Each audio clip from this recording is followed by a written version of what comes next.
मामू कांजन डकैती में मुजाहमत पर डाकुओं ने अमाम मस्जिद को गोली मार कर जख्मी कर दिया।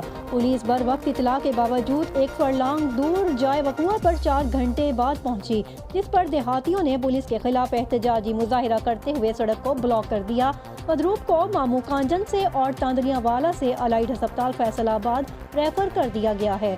बताया गया है कि गुज़श्ता शब 2 बजे के करीब 3 मुसल्लह डाकू जब 497 गाफ बे जो थाना से एक फरलांग के फासले पर वाक़ है में अनवार मदीना मस्जिद के अमाम सैयद मेराज हुसैन शाह के घर आ घुसे, जहां मुजाहमत पर उसकी टांग में फायर मार कर जख्मी कर दिया। मजरूब के लवाहिकीन के मुताबिक पुलिस बर वक्त इतला के बावजूद 6 बजे जाए वकुआ पर पहुंची, जिसके खिलाफ देहातियों ने पुलिस गफलत के खिलाफ एहतजाज करते हुए रोड ब्लॉक कर दी। खान उमर दराज बलोच, ब्यूरो चीफ, मामू कांजन।